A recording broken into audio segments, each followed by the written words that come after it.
நீ எங்கேயோ உன் வேலையை பார்த்துட்டு இருக்க, அவன் எங்கேயோ அவன் வேலையை பார்த்துக்கிட்டு இருக்கான். இப்படி உனக்காக எதுவுமே செய்ய முடியாத ஒருத்தனுக்காக உன் வாழ்க்கையே அர்ப்பணிச்சு நாசமாக்கி வீண் செலவு பண்ணி குடும்பத்தை கவனிக்காம அடுத்த குடும்பத்தை அசிங்கமா திட்டிக்கிட்டு ஏன்னா பைத்தியக்காரர்களா? இன்னும் எத்தனை வருஷத்துக்கு இப்படி இருப்பீங்க?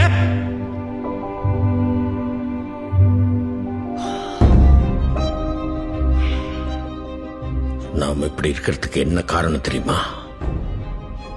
அடிமைத்தனம். நமக்கு எப்பவுமே எவனுக்காவது அடிமையா இருக்கணும். முதல்ல ராஜாக்களுக்கு, அப்புறம் வெள்ளைக்காரங்களுக்கு, இப்ப அரசியல் தலைவர், ஜாதி தலைவர், சினிமா ஹீரோஸ், கிரிக்கெட் பிளேயர், இப்படி எவனுக்காவது எவனை பத்தியாவது பெருமையா பேசி அவனை புகழ்ந்து அவனுக்காக சண்டை போட்டு கடைசி வரைக்கும் ஒரு அடிமை நாய் மாதிரி வாழணும். ஆனா அவனுக்கு நம்மள யாருன்னு கூட தெரியாது. ஏண்டா தெரியாம தான் கேக்குறேன்.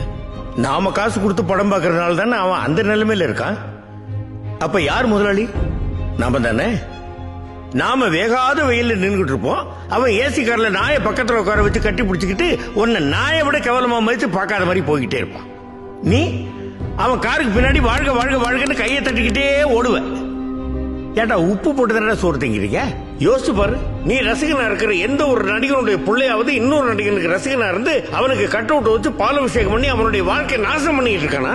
அவன் நடிச்சு சம்பாதிச்ச கார் பங்களான்னு போயிட்டு தான் இருக்கான். ஆனா நீ ஒரு நாள் மழை பெஞ்சா கூட வீட்டுக்குள்ள தண்ணி வந்து இருக்கிறதுக்கு இடம் இல்லாம நடுத்தரில் வந்து நிப்ப.